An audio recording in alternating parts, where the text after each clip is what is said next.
UK का visa apply करने के लिए जो है लोगों के ज़हन में एक डाउट होता है, अगर आपका बैंक बैलेंस कम भी है तो फिर भी वीज़ा मिल सकता है। यूके जो है वो बैंक बैलेंस जो है वो मांगता क्यों है? अगर आपका बैलेंस लो है तो उसमें आपको क्या करना चाहिए?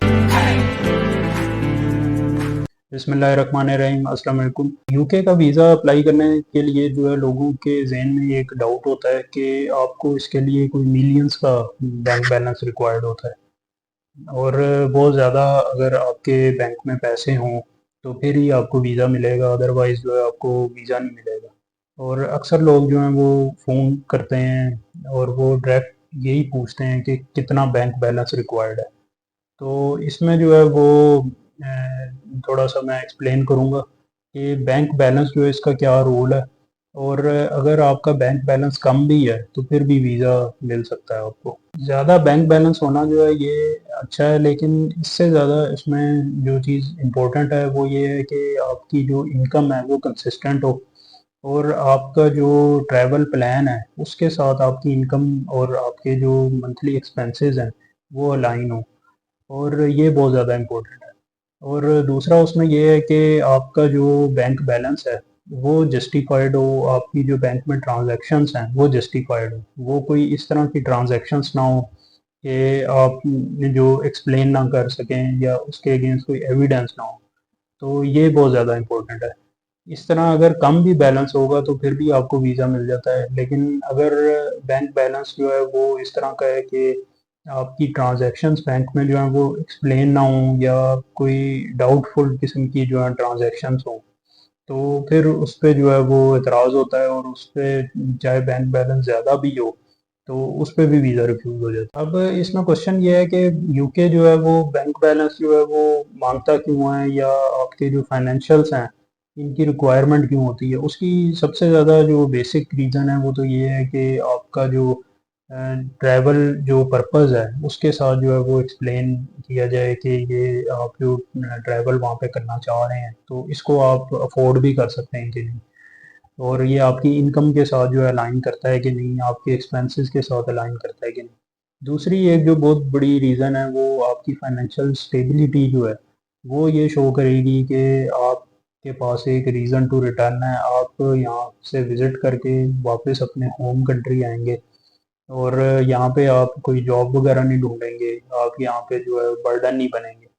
तो ये जो है ये उसके लिए बहुत ज़्यादा इम्पोर्टेंट है कि आप अपने फाइनेंशियल्स जो हैं उनको बेटर तरीके से एक्सप्लेन करें। अब इसमें एक क्वेश्चन बहुत ज़्यादा होता है कि जिनका बैंक बैलेंस लो है, तो अब इतना भी लो ना हो कि बिल्कुल ही आप बाकी वहाँ का ट्रिप अफोर्ड ना कर सकें। अगर आपका बैलेंस लो है तो उसमें आपको क्या करना चाहिए? अब उसमें अगर एक ख़ास लिमिट तक लो हो कि आप उधर का ट्रिप अफोर्ड कर सकते हैं, लेकिन वैसे कंपैरेटिवली लो हो तो उसको एक्सप्लेन किया जा सकता है, लेकिन कम से कम इतना ज़रूर होना चाहिए कि आप उधर का ट्रिप जो है अफोर्ड कर सकें। उसको किस तरीके से जो है वो एक्सप्लेन किया जा सकता है, उसमें जो है आप अपने जो अदर सोर्स ऑफ इनकम है उनके डॉक्यूमेंट्स लगा सकते हैं, आप यहाँ पे अपना कोई ऐसा बिजनेस के डॉक्यूमेंट लगा सकते हैं, आप उसमें उसकी जस्टिफिकेशन दे सकते हैं। फॉर एग्जांपल कि मेरा बिजनेस जो है ये पिछले महीने जो है इस वजह से जो है इसका बैंक बैलेंस लो हो रहा है, या स्टॉक मैंने ज़्यादा मंगवा लिया था, या कोई भी रीज़न हो सकती है, आप उसमें लो बैंक बैलेंस होने की रीज़न दे सकते हैं कि मैंने कोई मैरिज सेरेमनी की, उसके ऊपर जो है वो एक्सपेंस की है, उसका एविडेंस दे सकते हैं। तो ये फैक्ट जो हैं ये आपकी प्रोफाइल के साथ जो है वो अलाइन होने चाहिए, और उसके प्रॉपर जो है वो कोई एक्सप्लेनेशन होनी चाहिए। आप अपने अदर सोर्स ऑफ इनकम साथ दे सकते हैं कि आपकी एग्रीकल्चर इनकम है, आपकी कोई रेंटल प्रॉपर्टी है, आपकी जो है यहाँ पे प्रॉपर्टीज़ हैं, आपका एक स्टेबल बैकग्राउंड है, और आपकी जो फैमिली है वो आपको सपोर्ट करती है, आप एक जॉइंट फैमिली सिस्टम में रहते हैं। तो ये सारी चीज़ें जो हैं ये प्रोफाइल टू प्रोफाइल वेरी कर रही होती हैं। तो लो बैंक बैलेंस होना जो है ये कोई इशू नहीं है, लेकिन उसको प्रॉपर तरीके से एक्सप्लेन करना जो है ये ज़रूरी है।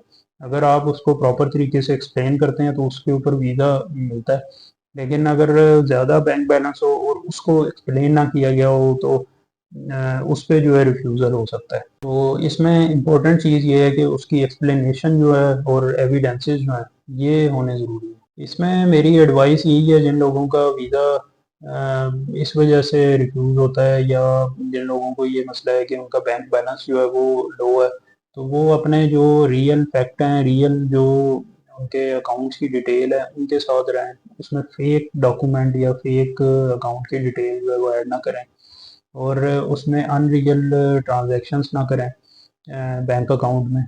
और अगर करते भी हैं तो उसके अगेंस्ट जो है कोई एविडेंस लाजमी रखें कि वो आपने कोई प्रॉपर्टी सेल की है, उसकी पेमेंट आई है, या आपको किसी ने अगर दिए हैं तो किस वजह से दिए हैं, उसका कोई एविडेंस होना चाहिए, कोई डॉक्यूमेंट्री एविडेंस हो। और एविडेंस ऐसा होना चाहिए जो जिसको एक्सेप्ट भी किया जाए। ऐसा ना हो एक ऐसा डॉक्यूमेंट आप लगा दें जिसको रिकॉग्नाइज भी ना किया जाए।